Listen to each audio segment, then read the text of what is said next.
بسم اللہ الرحمن الرحیم۔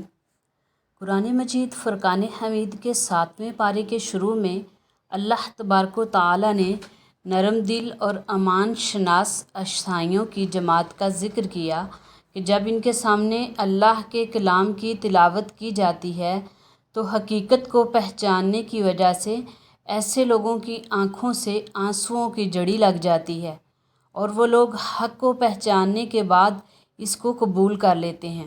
وہ کہتے ہیں، اے ہمارے رب، ہم ایمان لائے، ہمارا نام بھی اسلام کی گواہی دینے والوں میں لکھ دے۔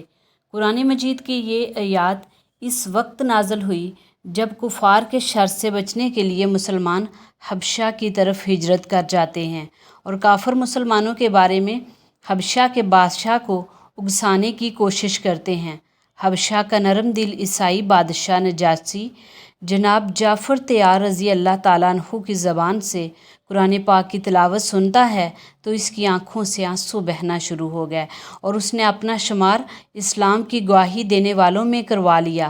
7ویں پارے میں اللہ تعالیٰ نے اہل ایمان کو مخاطب ہو کر کہا کہ انہیں پاک چیزوں کو اپنے اوپر حرام نہیں کرنا چاہیے اور اللہ کے پاک رزق کو کھانا چاہیے اور اس سے ڈرتے رہنا چاہیے۔ اس پارے میں اللہ تعالیٰ نے یہ بھی بیان فرمایا کہ اللہ تعالیٰ انسان کی بلا ارادہ کھائی گئی قسموں پر مواخذہ نہیں کرتے، لیکن جب کسی قسم کو پوری پختگی سے کھایا جائے تو ایسی صورت میں انسان کو اس قسم کو پورا کرنا چاہیے۔ اس پارے میں اللہ تبارک و تعالیٰ نے ان آیات کا نزول فرمایا ہے جن میں صراحت سے شراب کو حرام قرار دیا گیا ہے۔ اللہ تعالیٰ ارشاد فرماتے ہیں، اے ایمان والو، بے شک شراب جوا، بت گری اور پانسا ناپاک اور شیطانی کام ہے، پس تم ان سے بچو تاکہ کامیاب ہو جاؤ۔ بے شک شیطان جوے اور شراب کے ذریعے تمہارے درمیان دشمنی اور عداوت پیدا کرنا چاہتا ہے اور تمہیں اللہ کی یاد اور نماز سے روکنا چاہتا ہے، تو کیا تم لوگ باز آ جاؤ گے؟ جب ان آیات کا نزول ہوا تو حضرت عمر فاروق رضی اللہ تعالیٰ عنہ اور دیگر صحابہ اکرام نے کہا، یا اللہ ہم رک گئے۔ اس پارے میں اللہ تعالیٰ نے سمندری شکار کو بھی حلال قرار دیا ہے اور حالت احرام میں خشکی کے شکار کو منع کیا ہے۔ اس پارے میں اللہ تعالیٰ نے باکثرت سوال کرنے سے بھی روکا ہے۔ کئی مرتبہ کثرت سوال کی وجہ سے جائز اشیاء بھی حرام ہو جاتی ہیں۔ اللہ نے اس صورت میں بھی یہ بھی بتلایا ہے کہ عیسیٰ علیہ السلام کے حواریوں نے عیسیٰ علیہ السلام سے کہا، کیا آپ کا رب ہمارے لیے آسمان سے دسترخوان کو اتار سکتا ہے؟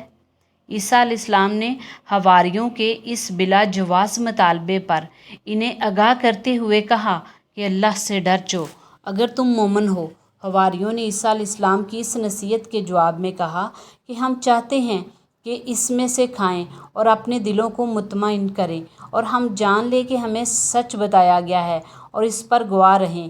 حضرت عیسیٰ علیہ السلام نے حواریوں کے اصرار پر دعا مانگی، اے اللہ، اے ہمارے پروردگار، ہمارے اوپر آسمان سے دسترخوان نازل فرما جو ہمارے اول اور آخر کے لیے عید اور تیری جانب سے ایک نشانی بن جائے، اور ہمیں رزق عطا فرما، اور تو بہت ہی بہتر رزق دینے والا ہے۔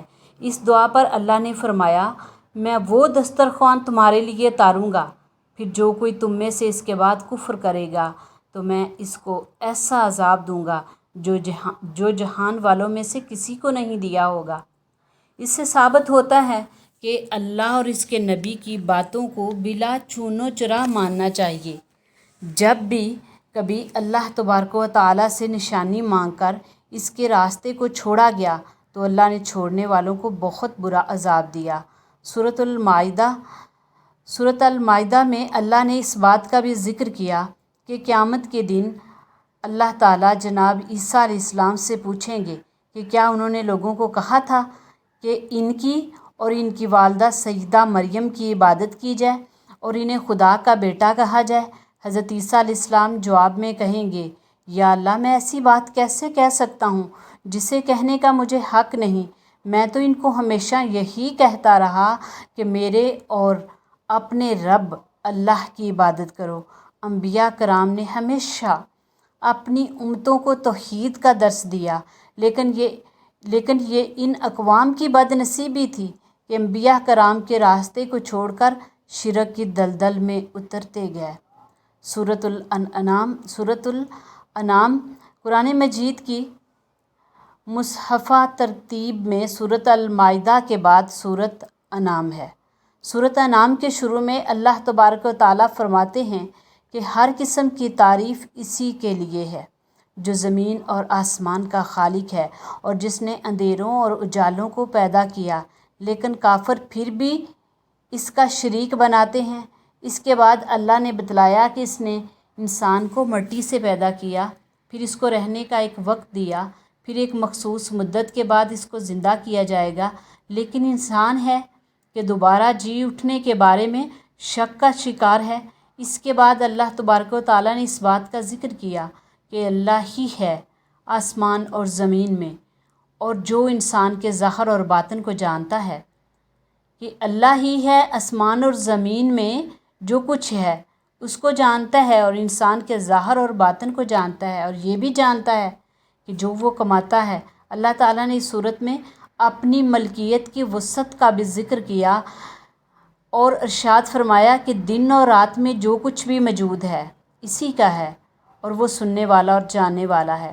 اس بارے میں اللہ تبارک و تعالیٰ نے یہ بھی ارشاد فرمایا کہ اگر اللہ تبارک و تعالیٰ انسان کو کوئی گزند، کوئی ضرر یا کوئی نقصان پہنچانا چاہے تو اس کو کوئی نہیں ٹال سکتا، اور اگر اس کو خیریت، عافیت اور امان سے رکھے تو بھی وہ ہر چیز پر قادر ہے۔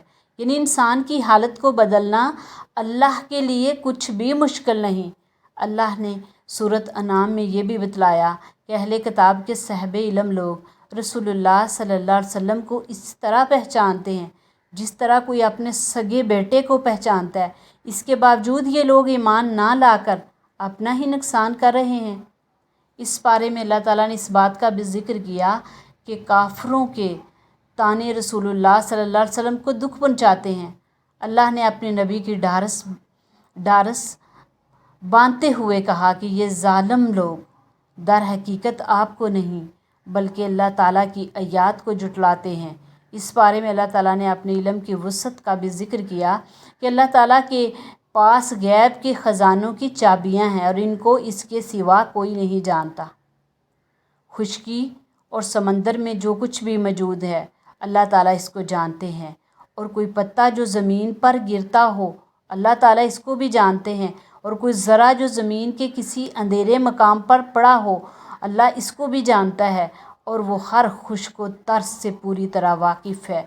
اس بارے میں اللہ نے اس امر کا ذکر کیا کہ جناب ابراہیم علیہ السلام نے اپنے باپ آزر اور اپنی قوم کی بت پرستی کے بھرپور طریقے سے مذمت کی تھی۔ حضرت ابراہیم نے اپنے باپ آزر اور اپنی قوم جو ان کی قوم بت پرست تھی ان کی بت پرستی کی بھرپور طریقے سے مذمت کی۔ بت پرستی کی مذمت کے ساتھ ساتھ آپ نے اجرام سماویہ کی حقیقت کو بھی لوگوں پر کھول دیا۔ جگمگ کرتے ستارے، چاند اور سورج کو ڈوبتے ہوئے دیکھ کر اعلان کیا کہ میں قوم کے شرک سے بری ہوں اور اپنے چہرے کا رخ اس ذات کی طرف کرتا ہوں جس نے زمین اور آسمان کو بنایا، اور میں شرک کرنے والوں میں شامل نہیں۔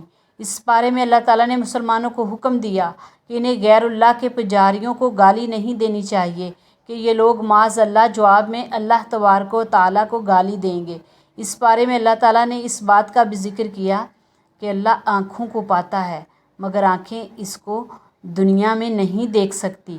تاہم سورۃ القیامہ میں اللہ تعالیٰ نے اس بات کا ذکر کیا کہ جنتی جنت میں جانے کے بعد اللہ تعالیٰ کے دیدار کی نعمت سے بھی بہرہ ہوں گے۔ اللہ تبارک و تعالیٰ ہم سب کو قرآن مجید پڑھنے، سمجھنے اور اس پر عمل پیرا ہونے کی توفیق عطا فرمائے۔ آمین یا رب العالمین۔